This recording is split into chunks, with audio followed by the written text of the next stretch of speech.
ओमज्ञानतिमिरान्धस्य ज्ञानञ्जनशलाकया चक्षुरुन्मिलितं येन तस्मै श्रीगुरुवे नमः। नमो विष्णुपादाय कृष्णप्रेष्ठाय भूतले श्रीमते भक्तिवेदान्त स्वामिन्निति नामिने। नमस्ते सारस्वती देवे गौरवाणी प्रचारिणे निर्विशेष शून्यवादी पाश्चात्य देश तारिणे। नमो महावदन्याय कृष्ण प्रेम प्रदायते कृष्णाय कृष्ण चैतन्य नामने गौरतुसे नमः। जय श्री कृष्ण चैतन्य प्रभु नित्यानंद श्री अद्वैत गदाधर शिवासादि गौर भक्त वृंद। हरे कृष्णा कृष्णा कृष्णा हरे हरे, हरे राम राम राम हरे हरे। हरे कृष्ण। आप सभी भक्तों का हार्दिक स्वागत है आज के प्रातःकालीन श्रीमद् भागवतम के चर्चा में।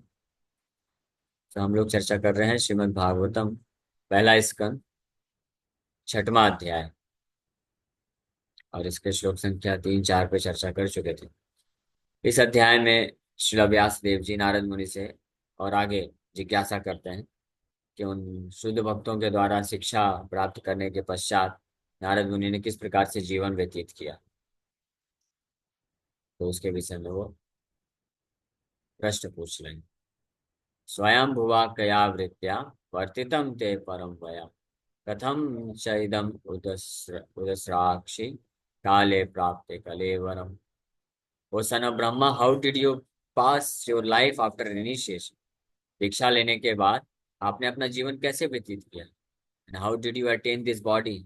ये दिव्य शरीर को आप किस प्रकार से प्राप्त किए जब आप मृत्यु के समय में ये शरीर को छोड़े। यानी शरीर छोड़ते वक्त आपने क्या स्मरण किया, किस प्रकार से चेतना को जो है फिक्स किया था कि आपको ये दिव्य शरीर मिल गया। और उसके पहले क्या पूछ रहे हैं कि दीक्षा लेने के बाद यानी भक्ति मार्ग में जुड़ने के बाद किस प्रकार से आपने जीवन को व्यतीत किया। फिर पूछ रहे हैं प्राग कल्प विषयामेताम स्मृतिम ते मुनि सत्तमा नहीं एष व्यवधात काल एष सर्व निराकृति। O great sage, time annihilates everything in due course. So how is it that the subject matter which happened prior to this day of Brahma is still fresh in your memory, undisturbed by time? पूछ रहे हैं नारद मुनि को कि जो समय है के साथ सब कुछ हाँ नष्ट हो जाता है। हम लोग दूसरा और तीसरा श्लोक कल चर्चा किए थे। दूसरे श्लोक में बोले what did you do after the departure of the great sages. भिक्षुभिर विप्रावसिते विज्ञानयादिष्टभिस्तवा वर्तमानो वयस् आद्य ततः किम अकरोत् भवान। कि उन शुद्ध भक्तों के जाने के पश्चात जिन्होंने आपको वैज्ञानिक दिव्य ज्ञान प्रदान किया, आपने क्या किया, किस प्रकार से जीवन व्यतीत किया और कैसे आपको ये दिव्य शरीर प्राप्त। अब आज का श्लोक है प्राक कल्प विषयामेताम स्मृतिम ते मुनि सत्तमा नहीं एषा व्यवधात काला एष सर्व निराकृति। O great sage time annihilates everything in due course. प्राक कल्प विषयामेताम स्मृतिम ते मुनि सत्तमा नहीं एषा व्यवधात काला एष सर्व निराकृति। सो समय जो है सब कुछ नष्ट करता है धीरे धीरे। समय के साथ धीरे धीरे सब कुछ नष्ट हो जाता है। जनरली लोग क्या सोचते हैं, समय के साथ धीरे धीरे चीजें बन जाती हैं। हाँ, हाँ अच्छा टाइम टाइम हील्स एवरीथिंग, और टाइम हील्स नहीं करता है, टाइम एनिहिलेट्स एवरीथिंग। समय के साथ क्या होता है, चीजें सब नष्ट होती जाती है। तो ये एक मिसकंसेप्शन, मिसअंडरस्टैंडिंग। जैसे कोई व्यक्ति ग्रो करता है, जीवन में आगे बढ़ता है, तो बोलते हैं कि इसका जीवन अवधि बढ़ रहा है, लेकिन वास्तव में क्या हो रहा है, घट रहा है ना। वास्तविकता क्या है, घट रहा है। जो जितना आयु में बढ़ता जाता है वो उतना जीता जाता है या उतना मरता जाता है, समझ रहे। कोई बोलते हैं कि इन्होंने 30 साल के हो गए, तो हाँ 30 साल उन्होंने जीवन जिया, या 30 साल, जीवन खत्म हो गया। हाँ घर मर गए, क्या सही है? खत्म। हाँ 30 साल जीवन खत्म हुआ है, 30 साल जीवन जी लिए ऐसा नहीं बोल सकते, लेकिन माया में होने के कारण लोग ऐसा सोचते हैं कि 30 साल का जीवन हो गया इनका। मतलब उसका अर्थ क्या है, 3 साल का जीवन हो गया मतलब 30 साल मृत्यु हो चुकी है। हम्म। 30 साल खत्म हो चुके हैं ना आपके जीवन से, 30 साल खत्म हो गए, तो समय खत्म कर दिया 30 साल का आयु आपका। किसी का 80 साल है मान लो, तो उसका 30 साल 32 साल का आयु समय ने क्या कर दिया, खत्म कर दिया। 80 साल का है, 40 साल का है कोई, तो यानी 50% उसका जीवन क्या कर दिया समय ने, खत्म कर दिया। उसी प्रकार से समय के साथ चीजें जो है नष्ट होती जाती है, खत्म होती जाती है। ये समय का प्रभाव है। समय, भगवान गीता में भी बोलते हैं, कालोऽस्मि, कालोऽस्मि लोकक्षया कृत प्रवृद्धो। श्री भगवान उवाच, कालोऽस्मि लोकक्षय कृत प्रवृद्धो, लोकान् समाहर्तुमिह प्रवृत्ता, ऋतेऽपि त्वां न भविष्यन्ति सर्वे, ये अवस्थिता प्रत्यने अनिकेषु योधा। The supreme personality of god had said, भगवान बोले, क्या बोले भगवान, time, time I am the great destroyer of the worlds, कालोस्मी, मैं काल हूँ, लोक क्षया कृत प्रवृद्धो, लोक मतलब सभी सारे जगत का क्षय कृत, डिस्ट्रॉयर क्षय करने वाला, प्रवृद्धा द ग्रेट क्षय कृत, the great destroyer. Time, I am the great destroyer of the worlds, and I have come here to destroy all people. लोकान समाहर्तुम, सभी लोगों को समाहर्तुम, नष्ट करने के लिए, यह प्रवृत्ता, इस भौतिक जगत में मैं आया हूँ। ऋते अपि त्वाम, केवल ऋते मतलब आपको छोड़ करके, अर्जुन को बोल रहे हैं, यानी पांडवों को, आप पांडवों को छोड़ करके, with the exception of you the Pandavas, all the soldiers here on both sides will be slain. आप पांडवों को छोड़ करके सब लोग क्या हो जाएंगे, ऋत्यपि त्वाम न भविष्यन्ति सर्वे, कोई भविष्य में रहने नहीं वाला है, ये अवस्थिता प्रत्यनिकेषु योधु। भगवान इस प्रकार से, भगवान खुद भी बोलते हैं गीता में, काल है। भागवत में भी बताया गया है अन्यत्र कि, हाँ, तो क्या है, श्लोक आता है, सूर्य जो है, सूर्य हर दिन सूर्य के उदय और सूर्य के अस्त होने से क्या होता है जीवन, आयुर्हरति वै पुंसाम, आयुर्हरति वै पुंसाम। ये भी भागवत के दूसरे स्कंद के तीसरे अध्याय के 17 नंबर श्लोक में। आयुर्हरति वै पुंसाम उद्यनष्टम चयन असौ, तस्यर्ते यत्क्षणो नीता, उत्तम श्लोक वार्तया। Both by rising and by setting, the sun decreases the duration of life of everyone except one who utilizes the time by discussing topics of the all good personality of God. ये सुखदेव गोस्वामी बोल रहे हैं, आयुर्हरति वै पुंसाम उदयन अष्टम चयन असौ। ये सूर्य है, उदयन उदय होना, और अष्टम अस्त होने के कारण सूर्य क्या करता है, आयुर्हरति वै पुंसाम, सभी लोगों का जीवन क्या करता है, नष्ट करता जाता है। ऋते, यहाँ पे भी बोल रहे हैं ऋते, हाँ, तस्य ऋते यत्, ऋते यत् क्षणो नीता, ऋते केवल उन लोगों को छोड़ करके जो तस्य उत्तम श्लोक वार्तया, भगवान का गुणगान करते हैं, उत्तम श्लोक भगवान का नाम है, उनकी वार्ता, उनकी वार्ता में सम्मिलित होते हैं, भगवान की कथा करते हैं या भगवान की कथा को सुनते हैं, नाम जप करते हैं, तो इस कार्य में जो लगे रहते हैं उनकी आयु बस क्षीण नहीं होती है। सूर्य उनकी आयु को क्षीण नहीं कर सकता है, बाकी सब की आयु क्षीण होती है। जैसे ऐसे होता है ना, किसी का जन्मदिन आता है, जन्मदिन आता है तो क्या बोलता है, हैप्पी बर्थडे, है ना, हैप्पी बर्थडे नहीं है वो, सैड बर्थडे। भौतिक जगत में जन्म लेना ही अपने आप में सैड है, और जैसे जैसे हर एक साल जो बर्थडे आता जाता है वो क्या है, सैडनेस है, दुख की बात है। क्यों? क्योंकि आपका एक साल खत्म हो गया, एक साल जीवन आपका खत्म हो गया, आयु हर ली गई आपकी, एक साल, 365 दिन सूर्य जो है एक एक करके क्या कर लिया, खींच लिया जीवन को। लेकिन उत्तम श्लोक वार्ते हैं जो भगवान के गुणगान में लग जाते हैं, उनका आयु नहीं हर पाता है। क्यों उनका आयु नहीं हर पाता है? उनका क्या मृत्यु नहीं होगा?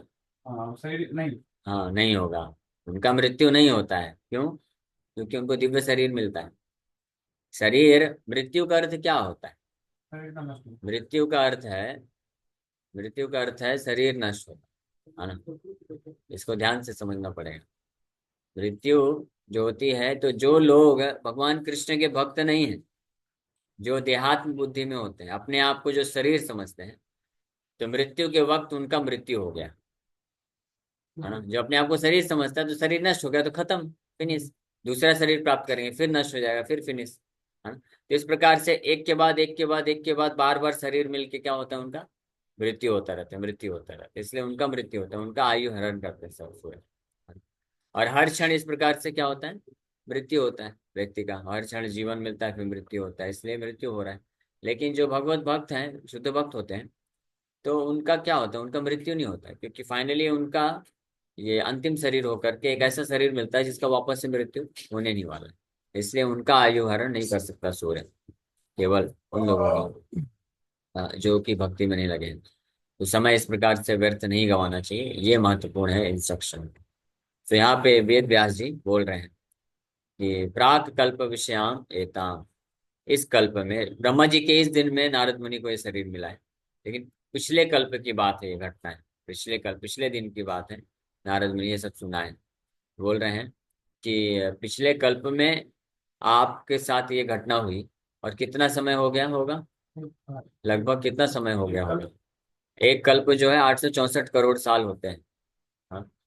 और ये जो वार्तालाप चल रहा है अभी इस द्वापर युग में चल रहा है, तो ये सातवें मनवंतर का 28वां साइकिल है। सातवें मनवंतर का 28वां साइकिल। इस प्रकार के 14 मनवंतर होते हैं। 14 मनवंतर में एक एक मनवंतर में 71 साइकिल होते हैं। महायुग के या दिव्य युग के 71 साइकिल होते हैं, 71। तो इसलिए ये सातवें मनवंतर का 28वां साइकिल है। तो मोरलेस हम अगर बोले, आधा हो चुका है। वैसे 35 होने पे आधा होगा, लगभग 35वां साइकिल, लेकिन लगभग 28 साइकिल है सातवां मनवंतर। आधे से ज्यादा हो गए, सॉरी। सातवां मनवंतर खत्म हो चुका है, 7 मनवंतर खत्म हो चुके हैं। सातवां नहीं, सातवां चल रहा है। तो सातवां चल रहा है, तो ये सातवां जब कंप्लीट होगा तो 50% होगा। तो लगभग हाँ 40-45% मान लें, तो 824 432 करोड़ साल, या उससे कम थोड़ा लेंगे तो 400 करोड़ साल मान लीजिए कम से कम। तो लगभग 400 करोड़ साल पहले की बात है, घटना है। 400 करोड़ वर्ष पैसा के पहले की घटना है।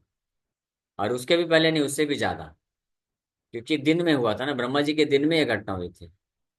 फिर ब्रह्मा जी का 12 घंटा हुआ ना, जब सोते हैं सब लोग। लेकिन आप मत सोइए, अभी दिन है।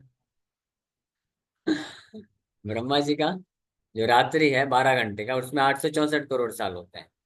और फिर दिन, जब नया दिन चालू हुआ, तो उसमें 400 करोड़ साल हो गए। तो लगभग कितना, 1200, 1250 करोड़ साल पहले की घटना है। 1250 करोड़ साल की पहले की घटना। और नारद मुनि उस कथा को ऐसे सुना रहे हैं जैसे पूरा स्पष्ट, सब मेमोरी, फ्रेश मेमोरी। तो इसलिए वेद वेद व्यास जी आश्चर्य प्रकट कर रहे हैं। How is it that this subject matter which happened period today of Brahma is still fresh in your memory undisturbed by time? काल का प्रभाव नहीं हुआ, काल के प्रभाव से तो व्यक्ति सब भूल जाता है। 1200 तो छोड़िए, 12.5 साल में से भूल जाता है, 12.5 दिन में भूल जाता है ना? कि क्या खाए थे, वो भूल जाता है। तो ये कैसे? हम लोग तो डेली भागवत कथा करते हैं, दिन में 7-7 बार कथा करते हैं, लेकिन फिर भी उन दो कथाओं के बीच का जो समय होता है भूल जाते हैं, तो वापस से माया में लिप्त हो जाते हैं। यानी काल का इतना प्रभाव है, माया का इतना प्रभाव है। इसलिए ये सबसे बड़ी आश्चर्य की बात है। पूछ रहे हैं कि इतने करोड़ों साल हो गए, 12.5 करोड़, 1250 करोड़ साल हो गए, फिर भी आप जो है पूरी तरह से वो जो भक्ति, उन शुद्ध वैष्णव ने 4 महीने जो आपको कथा सुनाया था, वो ज्ञान एज इट इज आपके हृदय में बना हुआ है। ये कैसे संभव? ये कैसे संभव हुआ? इसका कारण है केवल और केवल क्या, कि नारद मुनि का शरीर भौतिक नहीं है, आध्यात्मिक है, पूर्ण रूप से आध्यात्मिक स्पिरिचुअल है, जिसका माया का कोई प्रभाव नहीं है, काल का कोई प्रभाव नहीं, इसलिए मुक्त है। ये नारद मुनि आगे चल के खुद आंसर देंगे, लेकिन हम शॉर्ट में ऐसा बता दिए। So as spirit is not annihilated even after the annihilation of the material body, so also spiritual consciousness is not annihilated. जिस प्रकार से जो आत्मा होती है, ये शरीर के नष्ट होने पे आत्मा नष्ट नहीं होती, उसी प्रकार से जो आत्मा का जो वास्तविक लक्षण है, आत्मा का वास्तविक लक्षण है स्पिरिचुअल कॉन्शियसनेस। जो दिव्य चेतना होती है वो भी शरीर के नष्ट होने से नष्ट नहीं होती। जो भौतिक चेतना होती है वो परिवर्तित हो सकती है, हो जाती है, नष्ट हो जाती है। भौतिक ज्ञान, भौतिक स्मरण सब नष्ट हो जाते हैं, लेकिन भौतिक शरीर के नष्ट होने से दिव्य चेतना नष्ट नहीं होती। इसलिए भगवान गीता में भी इस बात की पुष्टि करते हैं कि इस जीवन में, इस शरीर में रहते हुए कोई भी व्यक्ति कितना भी भगवान की सेवा कर लेता है, भक्ति करता है, तो वो उसका क्या रहता है, हमेशा परमानेंट एसेट हो जाता है, वो नष्ट नहीं होता है। अगले जन्म में फिर वो वहां से प्रारंभ करता है, क्योंकि वो स्पिरिचुअल कॉन्शियस। आपने जो भी नाम जप किया, नाम जप करने से, कथा सुनने से, भगवान की सेवा करने से आपको क्या प्राप्त होता है? आपको वो परमानेंट एसेट प्राप्त होता है जो कभी नष्ट नहीं होता है। वो है क्या? वो वास्तव में कृष्णा कॉन्शियसनेस, कृष्ण भावना अमृत है। कृष्णा भावना भावित होते हैं हम, कृष्ण के प्रति भाव प्राप्त होता है, प्रेम प्राप्त होता है। तो जितनी मात्रा में कृष्ण के प्रति भाव या प्रेम विकसित हुआ है, उसको स्पिरिचुअल कॉन्शियसनेस, आध्यात्मिक चेतना बोलते हैं। और वो कभी नष्ट नहीं होता है किसी भी प्रकार के भौतिक परिवर्तन होने से भी। मनुष्य शरीर ही नहीं, कोई जानवर का शरीर भी प्राप्त कर लेता तब भी नष्ट नहीं होता है। जैसे भरत महाराज, भरत महाराज को क्या हो गया, हिरण के प्रति आसक्ति होने से प्रकृति के नियम तो कार्य किए, तो उनको शरीर मिल गया हिरण का, लेकिन कृष्ण के प्रति जो भाव था उनके पास, जितना भाव भक्ति प्राप्त किए थे, वो नष्ट नहीं हुआ। हिरण बन के भी वो उनको स्मरण रहा और उसमें आगे बढ़ते गए वो। तो ये होता है आध्यात्मिक चेतना। इसीलिए अगर कोई वस्तु है जो नष्ट नहीं हो सकती है काल के प्रभाव से, तो वो क्या है, आध्यात्मिक चेतना। कृष्ण के प्रति जो भाव है, प्रेम है, जो विकसित होता है, जिसको हम अर्न कर सकते हैं, कमा सकते हैं, क्या करके, भगवान कृष्ण के लिए सेवा करके, नाम जप करके, उनकी कथा को श्रवण करके। जैसे लोग जॉब धंधा पैसा कमाते हैं और पैसे को क्या करते हैं, अकाउंट में सेव करते हैं, बैलेंस बैलेंस बना के रखना चाहते हैं। लेकिन ये जो बैलेंस है क्या होता है, समय के साथ खर्च होता रहता है, नष्ट हो जाता है। लेकिन वह असली बुद्धिमान व्यक्ति क्या है, तस्यैव हेतु प्रयतेत कोविदा न लभ्यते यत् भ्रमताम उपरि यतः। कि उस चीज के लिए, उस धन को प्राप्त करने के लिए असली बुद्धिमान व्यक्ति कोशिश करता, अपना समय लगाता है, इन्वेस्ट करता है, जो उसको परमानेंट एसेट दे देगा, जो कभी नष्ट नहीं होने वाला है ना। इसीलिए अगर हम जो समय है, समय का दुरुपयोग करते हैं कोई भी भौतिक कार्य करके, तो जितनी मात्रा में हमने जितने समय का इस्तेमाल किया भौतिक कार्य के लिए, उतना हमारा क्या हो गया, जीवन खत्म हो गया है, उतना जो है हम हानि में चले गए। लेकिन जितनी मात्रा में हमने समय का उपयोग किया है, सदुपयोग किया है भगवान कृष्ण से संबंधित कथा सुनने के लिए, भगवान कृष्ण से संबंधित जो है सेवा, नाम जप करने के लिए, उतनी मात्रा में हमको जो है परमानेंट एसेट, स्पिरिचुअल कॉन्शियसनेस, आध्यात्मिक चेतना। और वो आध्यात्मिक चेतना का अर्थ क्या है, कृष्ण के प्रति प्रेम को प्राप्त करना, भाव को प्राप्त करना, आसक्ति को प्राप्त करना। हाँ, वो जो है, नहीं जाने न सदृशम पवित्रम यह विद्यते, भगवान गीता में भी बोलते हैं चौथे अध्याय में। हाँ, ज्ञानेन सदृशम पवित्रम, पवित्रम इह विद्यते तत्स्वयं, नहीं ज्ञानेन सदृशम पवित्रम इह विद्यते तत्स्वयं योग संसिद्धि कालेन। 4.38। 4 पॉइंट। हाँ, चौथे अध्याय का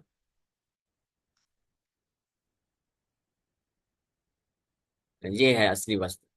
ये जो दिव्य ज्ञान अध्याय है, सॉरी एस भी निकल गया, भागवतम का ना, भगवत गीता का 4.38। ये चौथा अध्याय जो है दिव्य ज्ञान है। तो दिव्य ज्ञान क्या है, ये वास्तव में शुद्ध भक्ति का जो ज्ञान है, कृष्ण के प्रति जो समर्पण का भाव है, कृष्ण के प्रति जो प्रेम है, वो वास्तव में दिव्य ज्ञान, असली दिव्य ज्ञान। तो उस ज्ञान के बारे में भगवान बता रहे हैं। ये हमने गीता क्लास में ऑलरेडी पूरा चौथा अध्याय जब चर्चा किया है, तो इस बात को हम स्थापित किए हैं। इस अध्याय से पता चलता है, नहीं ज्ञानेन सदृशम पवित्रम यह विद्यते तत्स्वयं योग संसिद्धा।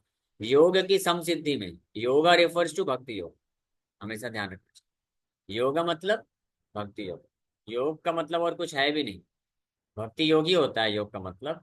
जब वो भक्ति योग प्रारंभिक अवस्था में होता है तो उसको कर्म योग बोल देते हैं। भक्ति योग का प्रारंभिक अवस्था को कर्मयोग बोलते हैं।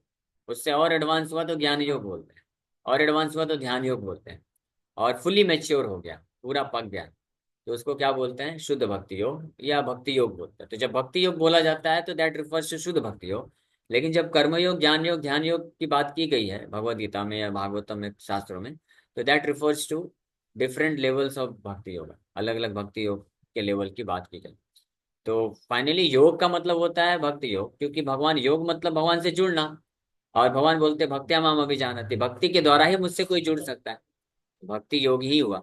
इस प्रकार से भक्ति योग के साधन को जो करता है, नाम जप करना, जप कीर्तन करना, भगवान कृष्ण की सेवा करना, विग्रह सेवा करना, तो ये जब समसिद्धि की अवस्था में पहुंचता है, परफेक्शनल स्टेज, या इसकी सिद्धि या इसका परिणाम स्वरूप व्यक्ति को क्या मिलता है? वो दिव्य ज्ञान मिलता है जिसको भगवान कृष्ण के प्रति प्रेम बोलते हैं। कृष्ण प्रेम वो दिव्य ज्ञान है, उसको प्राप्त करता है। और भगवान बोल रहे हैं पवित्रम यह विद्यते नहीं, इससे ज्यादा शुद्ध और कुछ भी नहीं है संसार में।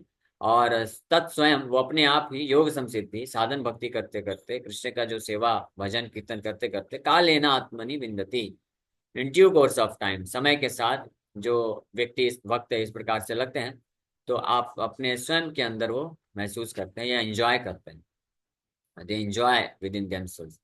हाँ, and one who has become accomplished in the practice of devotional service enjoys this knowledge within himself in due course of time। Prabhupada ji इसलिए बड़े स्पष्ट लिख रहे हैं कि जो व्यक्ति इस प्रकार से becomes accomplished in the practice of devotional service, योग संसिद्धि को प्रभुपाद जी क्या बोल रहे हैं? One who has become accomplished in the practice of devotional service। तो योग संसिद्धि मतलब भक्ति योग, भक्ति के जो साधन है, साधन भक्ति जो हमको आचार्यों द्वारा मिलती है, उसको करके जो संसिद्ध हो जाते हैं, सम्यक रूपेण सिद्ध होते हैं, उनको कृष्ण प्रेम मिलता है। And that is pure knowledge, that is divine transcendental knowledge. दो जो ज्ञान योगियों का या मायावादियों का जो ज्ञान है, निराकार ब्रह्मवादियों का जो ज्ञान है, वो अपूर्ण ज्ञान है। हाँ, अविशुद्ध बुद्धिया, दूषित ज्ञान है, वो कंप्लीट परफेक्ट ज्ञान नहीं है। वो कैसा है? दूषित ज्ञान है। और जो भौतिक संसार में हम स्कूल कॉलेज में पढ़ते हैं, वो कौन सा ज्ञान है? भौतिक। वो ज्ञान ही नहीं है, वो अज्ञान है। ठीक है, उपनिषद में है, ईशोपनिषद में बताया गया। ज्ञान प्रारंभ होता है ये समझ के कि हम ये शरीर नहीं, आत्मा है।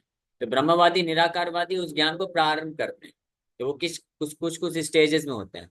और मायावादी जो लोग होते हैं, उनके पास ये ज्ञान होता है लेकिन दूषित होता है, कलमश उसमें आ जाता है, गंदगी आ जाती है। क्या गंदगी? कि वो आत्मा परमात्मा, भगवान और आत्मा को एक समझ बैठते हैं, तो ये दूषण हो गया, प्रदूषण हो गया उसमें। लेकिन जो वास्तविक शुद्ध ज्ञान है, पवित्रम ज्ञानम, यहाँ पे जो भगवान बता रहे हैं, the most pure, purest of pure pure knowledge is कि जो भक्ति योग, भक्ति का साधन करके जो वैष्णव होते हैं, जो भगवान की शुद्ध साधन भक्ति में लगते हैं, उसके परफेक्शन में जो प्राप्त होता है कि Krishna is the supreme personality of God, Krishna परम भगवान है, मैं उनका नित्य सनातन दास हूँ, और उस इस प्रकार से कृष्ण के प्रति एक भाव या प्रेम को प्राप्त कर लेते हैं, उसको बोलते हैं समसिद्धि। तो उस भक्ति योग को प्राप्त करता है व्यक्ति, तो वो जो चेतना है वो हमारा परमानेंट एसेट, वो हमारा क्या है? परमानेंट एसेट है। वो कभी नष्ट नहीं होता है, शरीर के नष्ट होने से ही नारद मुनि के एग्जाम्पल से पता चल रहा है। 1250 करोड़ साल हो गए, लेकिन फिर भी वो जो असली वास्तविक दिव्य ज्ञान है, वो नष्ट नहीं हुआ है। हम स्कूल कॉलेज में जो पढ़ते हैं तो भूल जाता है ना, 1-2 साल 3-4 साल में, तो फिर ज्ञान नहीं हुआ। हाँ? उसको बहुत सारी याद नहीं रहती वो बात, अच्छा आपको याद है? बताओ, है। 6 क्लास में आपने पढ़ा था ना? बताओ, इंद्रियां कितने प्रकार की होती हैं? इंद्रिया, हाँ। कर्म इंद्रिय और ज्ञान इंद्रिय। अच्छा, ज्ञान इंद्रियों के नाम बताओ। आँख, नाक, जिह्वा, त्वचा, आँख, कान। ओके ओके, ठीक है ठीक है, आगे इसमें कंटिन्यू करेंगे, अभी यहाँ पे कंप्लीट करें। Shri Narada developed this spiritual consciousness even when he had this material, his material body in the previous कल्प।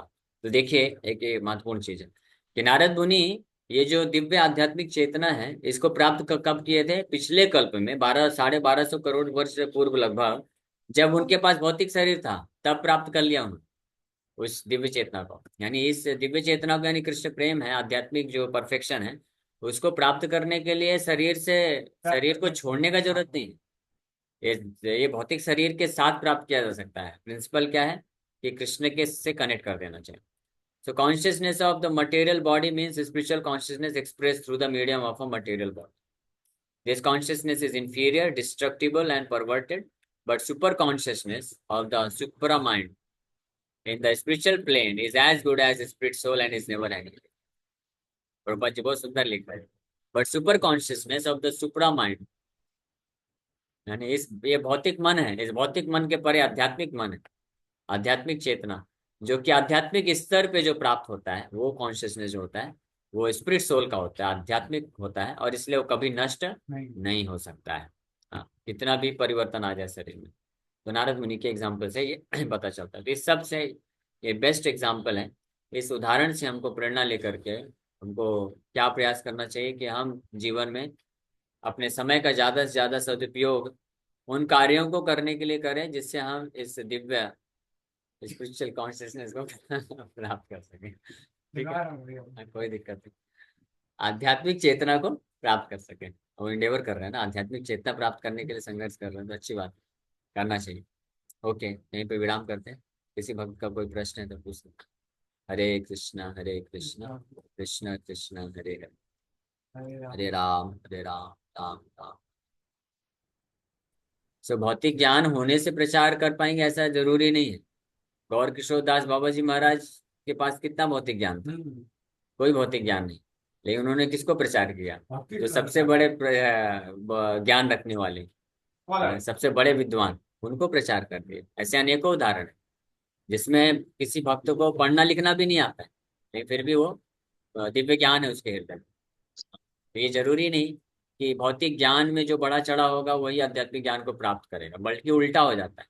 जिसके पास जितना भौतिक ज्ञान होता है उसके लिए उतना डिफिकल्ट हो जाता है कि आध्यात्मिक ज्ञान को प्राप्त कर सके. क्योंकि भौतिक ज्ञान के प्रभाव से अज्ञानता जब हृदय में आ जाती है तो पहले उसको नष्ट करने में, सफाई करने में बड़ा टाइम निकल जाता है ना. जैसे हम लोग प्रैक्टिकल बताते हैं, प्रचार करते हैं, तो जो लोग ज्यादा ज्यादा मतलब बहुत ज्यादा इंजीनियरिंग और फिलोसफी, डॉक्टर, ये सब नहीं है, बड़े बड़े बड़े कॉलेज में पढ़े नहीं है, उनको श्रद्धा रहती है भगवान पे, उनको डायरेक्ट भगवद गीता का श्लोक उच्चारण करके भगवान के बारे में बताओ, स्वीकार कर लेते हैं. लेकिन बड़े बड़े स्कूल कॉलेजेस में जाओ, उनको तो पहले कई एक आध साल तो लग जाता है उनको प्रचार करते करते कि भाई भगवान का अस्तित्व है, भगवान होते हैं, और हम ये शरीर नहीं आत्मा है, और वैदिक शास्त्र जो है वास्तविकता है, यही प्रूफ करने में लग जाता है. क्योंकि इतना कचड़ा भर जाता है पूरे बचपन से स्कूल में पढ़ पढ़ के नास्तिकतावाद इतना ज्यादा हो जाता है कि लोग स्वीकार ही नहीं कर पाते. सोनू,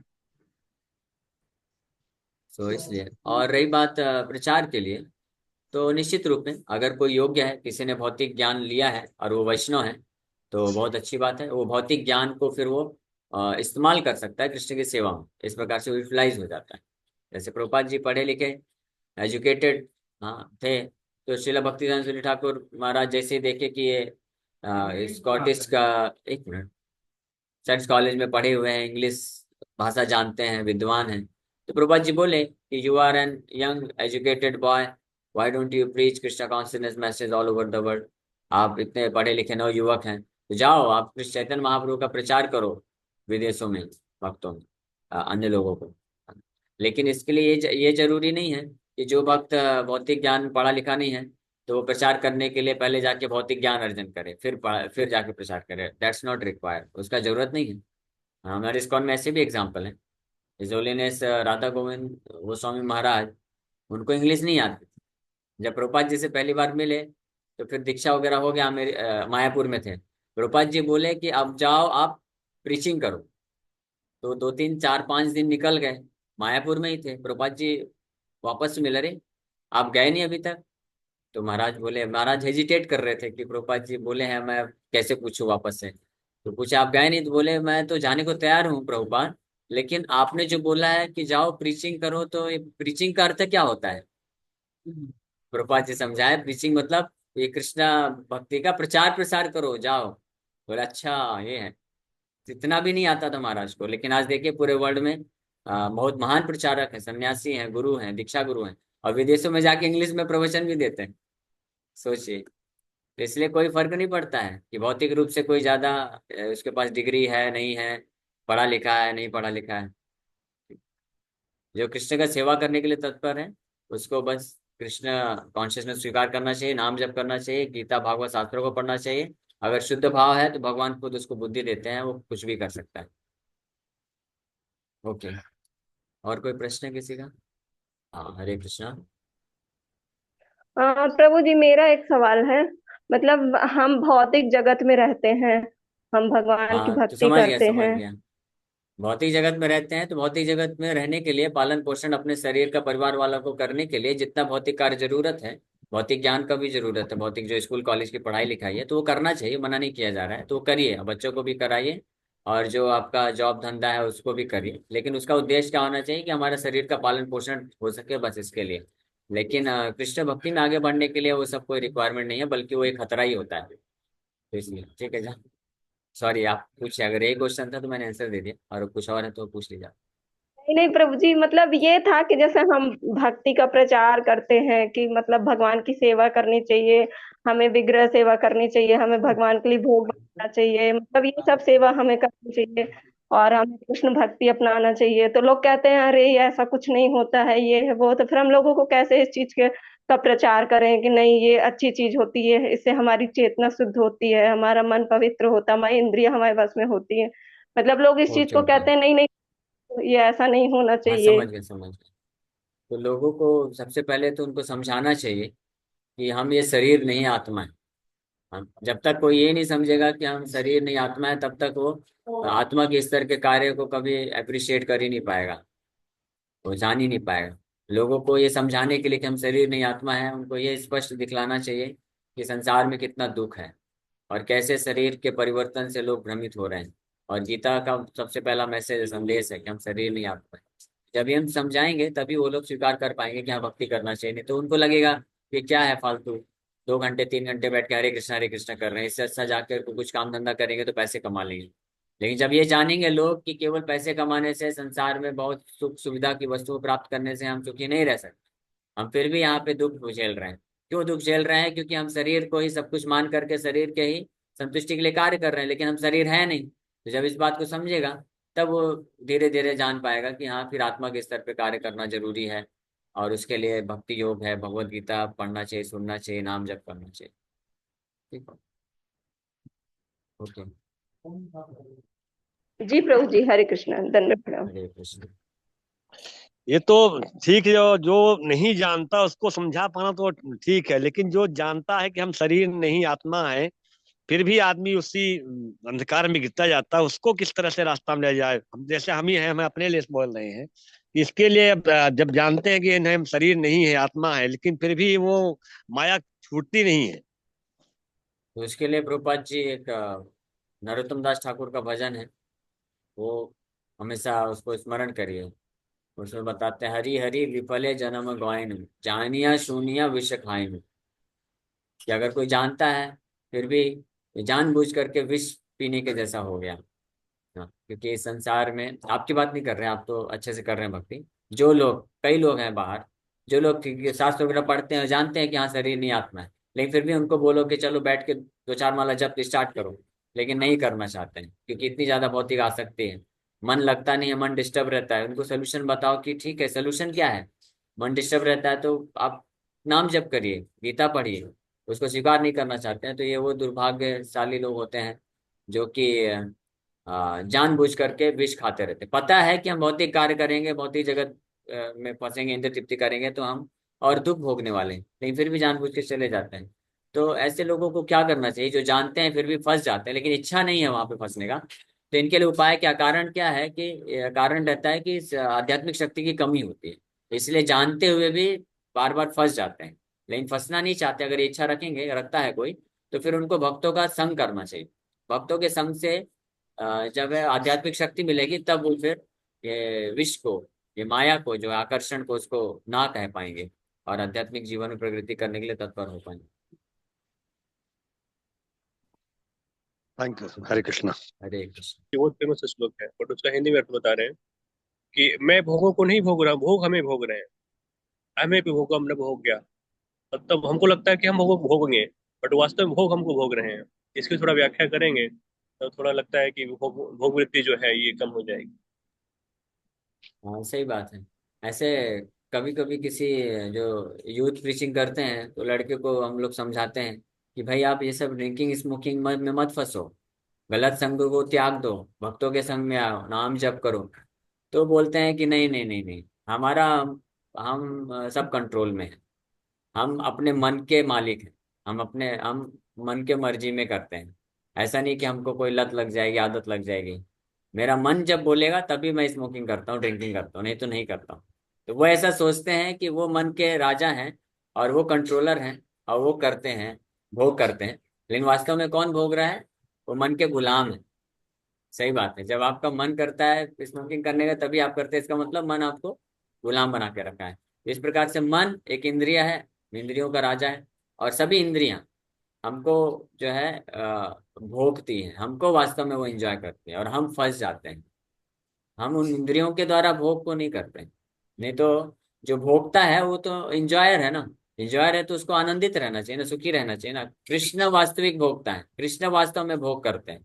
वही भोग करने के लिए योग्य है, क्योंकि वो वास्तव में कंट्रोलर हैं, कंट्रोल करके भोग कर सकते हैं और आनंद को महसूस कर सकते हैं। लेकिन बाकी जो बद्ध जीवात्मा है वो वास्तव में भोगता नहीं है, भोग नहीं कर सकते हैं। क्योंकि जैसे इंद्रिय तृप्ति करने के लिए जाते हैं, क्या होता है? वो इंद्रिय तृप्ति के माध्यम से उनका शोषण होता है हाँ और इस कारण से दुख मिलता है और इसीलिए फ्रस्ट्रेट होते हैं। और इसीलिए फिर जब फंस जाते हैं तो निकल पाना मुश्किल रहता है। तो इसको क्या बोलते हैं? गुलाम ही होते हैं ना। जो गुलाम, जब कोई गुलाम किसी व्यक्ति को पकड़ के ले जाता है, कैद करके गुलाम बना लेता है, तो उसको निकल पाना बड़ा मुश्किल हो जाता है। तो वैसे ही हमारे साथ होता है। इंद्रियों इंद्रियों ऐसा एक रघुनाथ दास गोस्वामी अपने एक बहुत सुंदर भजन में लिखते हैं, मना शिक्षा में आई थिंक लिखते हैं। वो बताते हैं कि इंद्रियां जो हैं उसके समान है। रास्ते में पथिक को अपहरण कर लिया है, डकैत है। इन इंद्रियों ने डकैत जो है आत्मा को अपहरण कर लिए हैं और उसको जबरदस्ती क्या करवा रहे हैं? अत्याचार कर रहे हैं। इंद्र तृप्ति में लगा के जबरदस्ती उसके ऊपर क्या कर रहे हैं? उसका भोग कर रहे हैं, उसको शोषण कर रहे हैं। इसलिए वो भगवान को प्रार्थना करते हैं, भगवान मैं आपका हूँ वास्तव में, मैं भोग्य वस्तु हूँ आपके द्वारा, आप मुझे भोग करिए, यानी आप मुझे आपकी सेवा में लगाइए, आपके लिए हूं मैं। लेकिन ये लोग मेरी इंद्रियां, मन, इन्होंने मुझे क्या कर लिया? अपहरण कर लिया है और जबरदस्ती वो अपनी सेवा में मुझे लगा रहे हैं और इसलिए मैं दुखी हूँ। आप कृपा करके आइए और मुझे यहाँ से निकालिए और आपके चरण कमलों की सेवा में लगाइए, ताकि मैं आपको सुख देने के लिए इंगेज हो जाऊं और इससे मुझे भी सुख मिलेगा, मैं भी आनंदित रहूं। तो ये बिल्कुल सही बात है। हरे कृष्ण। हरे कृष्णा। तो आप लोगों को बहुत बोल्ड क्लास मिलेगी। बोल्ड मतलब हिंदी में कहें तो बहुत ओपन माइंड से क्लास मिलेगी एकदम आपको। जब आप भगवान की कथा सुनेंगे तो आपको सरल भाषा में कहते हैं दो चीज मिलेगी। संसार से वैराग्य मिलेगा और भक्ति का ज्ञान मिलेगा। और सरल भाषा में कहते हैं भगवान से आसक्ति होगी और संसार से विरक्ति होगी। आज का कोई क्लास सुने इतना बोल्डी बोले मृत्यु के बारे में, जन्म के बारे में, संसार के बारे में, दुख के बारे में। उससे पहले सुभाष प्रभु जी आए थे वो तो और पूरा बोल्डली बोल रहे थे, पूरा ही बोल्डली बोल रहे थे। तो कितने कितने क्लियर ज्ञान मिलता है, एकदम क्लियर, इसमें कोई डाउट ही नहीं है। बस उसको सुने, समझे और उसको अपनाएं, संसार से सारी विरक्ति हो जाएगी। यही कथा की महिमा है। ठीक है। हरे हरे कृष्ण। कृष्ण प्रभु जी। हैं? हरे बोलिए कृष्ण प्रभु जी।